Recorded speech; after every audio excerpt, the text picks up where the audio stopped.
everybody, and thank you for joining me for part 2 of my SUV build. Today is going to be about the electrical system inside my cabin sleeping area. And for this, I'm going to be using these Bluetti products. Now, full disclosure, Bluetti did send me these in exchange for promotional purposes, but you know, it's not a hard sell for me. I've used a lot of different portable power banks, and by far Bluetti has been my favorite so far. So they sent me the AC180, which is an 1800 watt power bank, and also the Bluetti Charger 1. This is a DC to DC charger.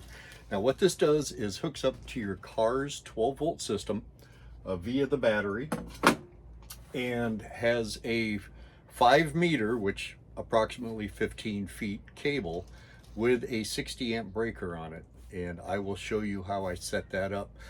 In essence, it goes from the car battery or alternator to the battery itself. All right, via the charger. Now the charger has a booster in it. You're thinking, yes, you can hook this up directly to a power port, your cigarette lighter 12 volt port in the car, but this will charge it up to 6 times faster because of that built-in booster.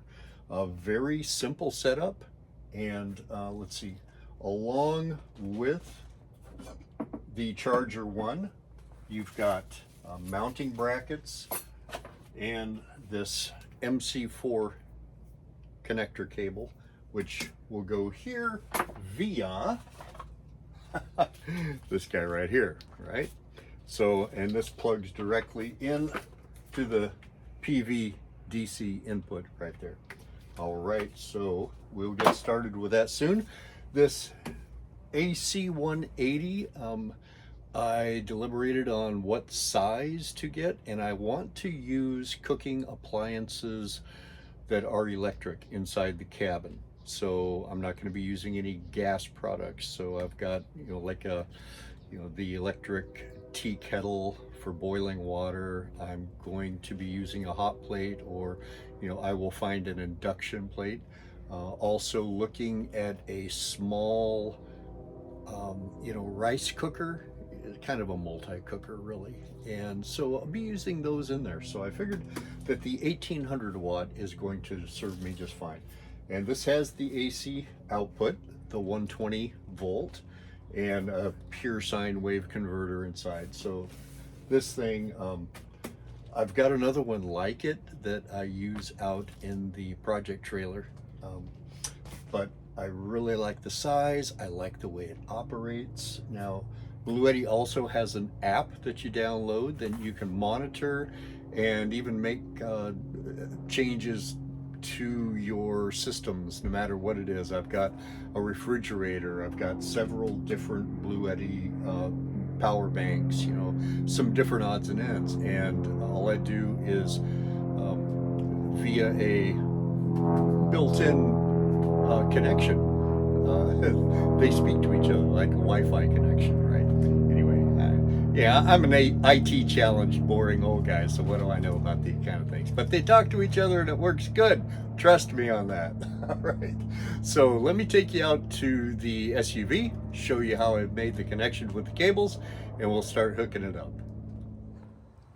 Okay, so the battery connection has been made, positive, negative, and what I've chosen to do is to run it through an opening between the fender and the body of the car. I've checked this carefully, and there are no pinch points, right? Nothing is happening here.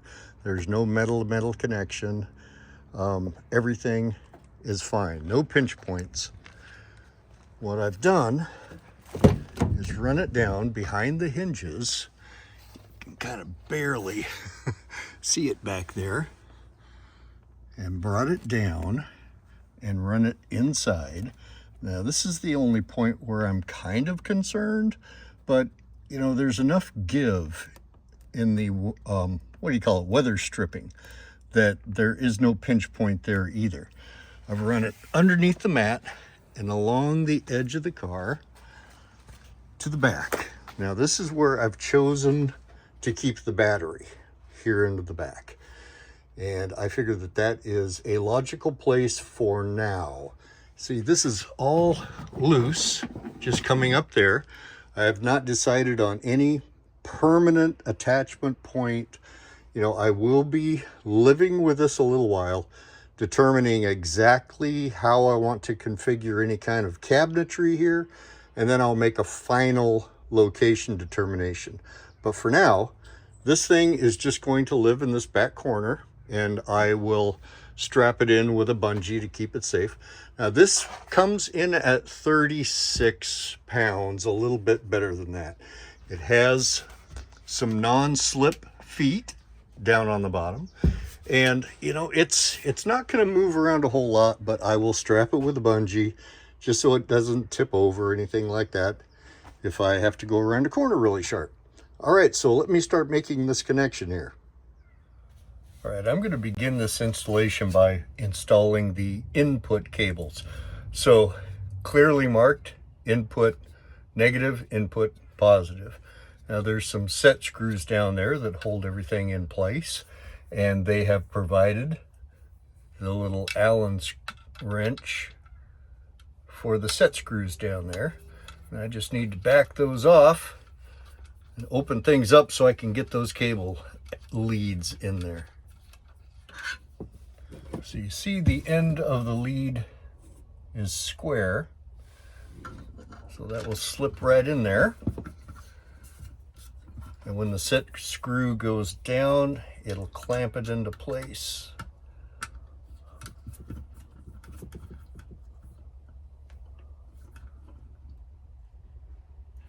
Right. And the same thing with the negative side.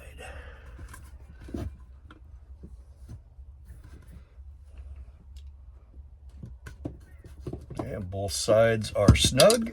Good deal. Just close up the port, and we'll do the pigtail that goes into the output end of the charger. All right, same thing with this connection. Black to negative, red to positive. Tighten the set screw.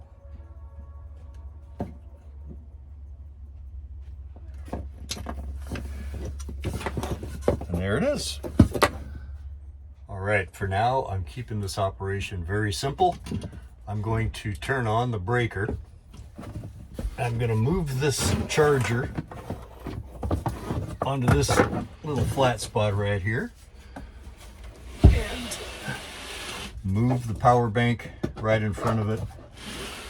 That will keep it in place. All right. And all I have to do is make this connection. Now the MC cables, pretty obvious. They can only go on one way.